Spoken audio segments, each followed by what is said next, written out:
and welcome to a new video. I hope that you are staying safe and healthy, and in this video I am painting 16 simple trees for beginners. Before starting the tutorial, I'm going to quickly go over the materials. I am using my Winsor & Newton watercolor brushes, my Montmartre watercolor set, and my Canson 300 GSM mixed media sketchbook. So to keep things very simple, I mixed 4 colors, a light green, a dark green, brown, which I added varying amounts of black, and a dark purple. The 2 parts to painting a tree is that bushy leafy top part, and then you got your trunk. So with the first tree, I start by using my light green and dabbing in to fill the shape of the leafy part of the tree, making sure to leave some white space in between the dabs so they hint a leafy texture rather than a green blob. This first tree, the green section, is in the shape of a slightly squashed circle. I'm sorry, but the camera does go in and out of focus because I'm doing these tiny little trees, but it should be in focus enough to get a good idea of the steps and to follow along. So when you have finished dabbing the green in a tree bush-like shape, then you can add your dark green while the paint is still wet for the shadows, but also to add a bit more variation and texture. Once I was happy with the top part, adjusting the shape slightly, then I added in thin strokes for the trunk with my brown and added another branch connecting the trunk to the leafy top. For this, I mainly used a thinner brush, which was a size 3 round brush. These are the basic steps to how I painted all 16 trees, but if you keep on watching, I'll show you that with a few changes here and there, you can create your own simple trees through these 16 tree ideas. Easy and beginner friendly, plus a few more tips here and there. Let's carry on. So this is the teardrop shaped tree, so mark out the outline of a teardrop by dabbing it in with your light green and then fill in the shape with more dabs. And then once you're happy with the shape of the light green, remembering to leave little bits of white spaces, then you add your dark green, again dabbing away, but remember only on one side as light will mainly come from one direction. And then I painted a thin straight trunk and a couple horizontal lines to hint the ground. Third tree is the paint splodge tree. So this one is a lot less pressure, making it up as you go, thinking about how those cartoon paint splodges look like, where the edges curve slightly in and out, nothing drastic. Once you've dabbed the outline with the light green, dab in the rest of the shape, leaving some white, add your dark green to one side, while the light green paint is still wet.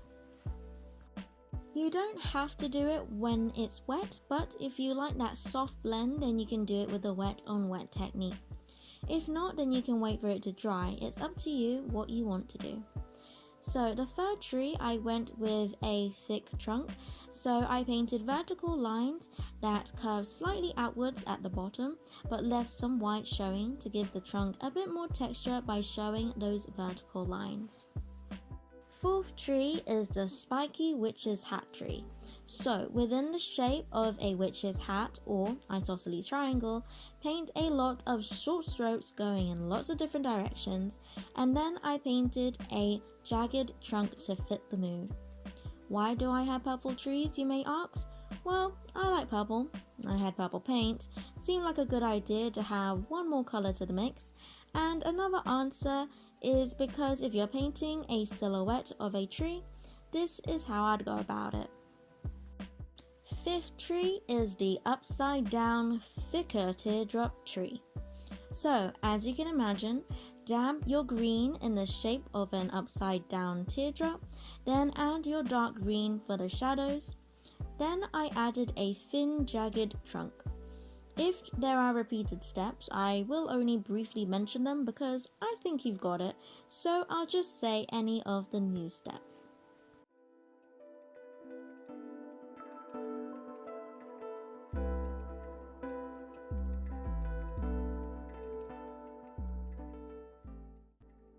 Sixth tree is the fluffy snowball tree. So I take my purple Dab in the shape of a circle and then try to make it a bit more messier. Add a few more dabs around it here and there. For the trunk, I went for the slightly thinner at the top and slightly thicker at the bottom look and added 2 branches connecting the trunk to the leafy top.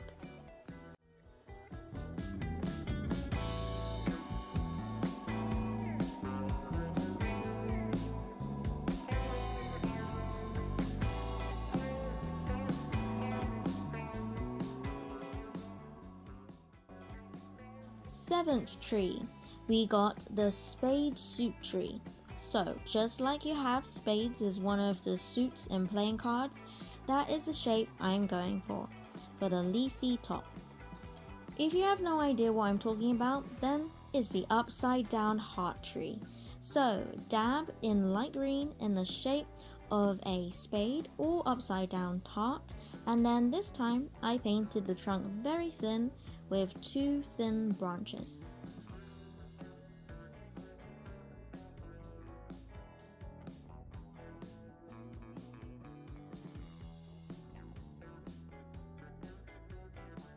Eighth tree is the weeping willow tree, the only one which didn't get a made up name. Now, this tree, instead of dabbing, you want to paint short vertical strokes that curve from the top to make the narrow umbrella shape, and again leave some white spaces in between the strokes so you can still see that draping long leafy look. And then I painted a medium trunk for the bottom part.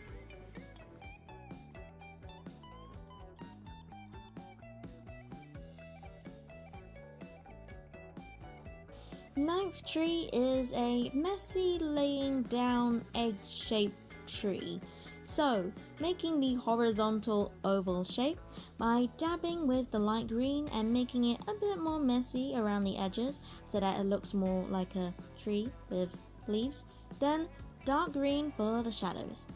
For the trunk, I made it slightly wider at the bottom with multiple branches connecting the trunk to the leafy green top. The 10th tree is more of your Christmassy alpine tree, so this one you want to create rows of short strokes pointing outwards from the trunk of the tree. And with the bottom rows gradually getting wider to form that overall triangle shape. I go in with more short strokes to make the rows of the tree a bit more obvious so that they are slightly jagged out. Then with my dark green, I added it with short strokes at the top of each row of leaves, following the same direction as the light green strokes. Then I added a short trunk at the bottom.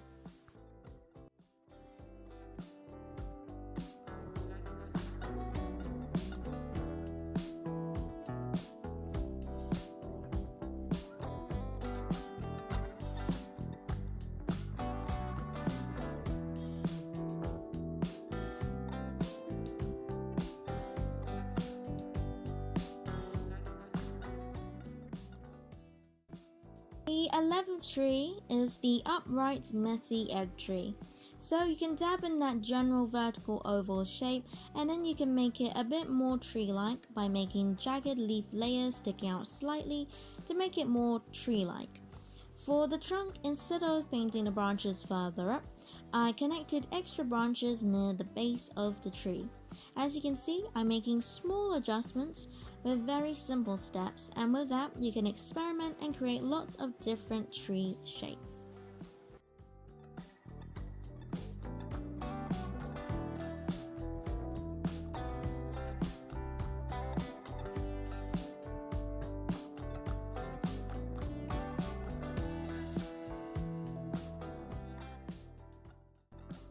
For the 12th tree, this is the flame hedge. So, if you didn't want to paint a trunk, you got the hedge-like trees. So, with short strokes pointing upwards, with the strokes at the base slightly pointing outwards to make it wider, and then as you go further up, the strokes are more vertical until they get narrower to make that pointed top. Then, dark green for the shadows, and it's done.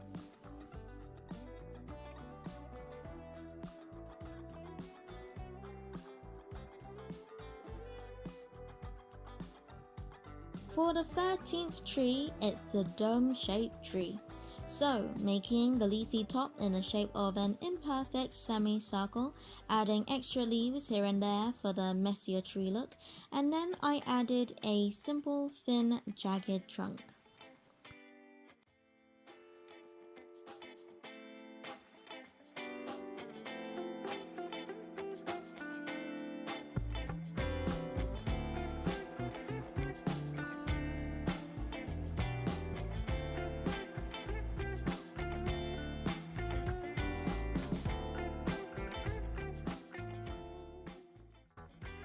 For the 14th tree, we got the thicker, spiky teardrop tree. So, very similar to the teardrop tree, but this one is slightly wider and, as you can expect, spiky. So, instead of the soft leafy look, you can go with a different leaf texture using short strokes instead of dabbing to get this kind of look.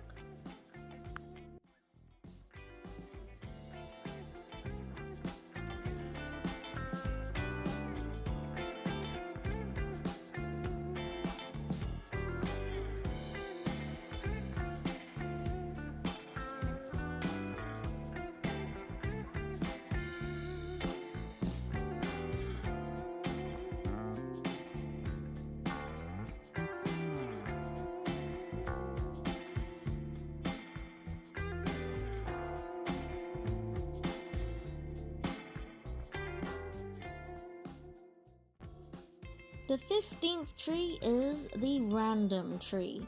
So this one I just made a random shape. It has layers, it's messy, it's wonky, but you know what? It still looks like a tree. So make a random shape, perhaps wider at the bottom than the top, and dab away, perhaps with curves, perhaps layers, or perhaps short strokes to make it spiky. Whatever you want your tree to look like.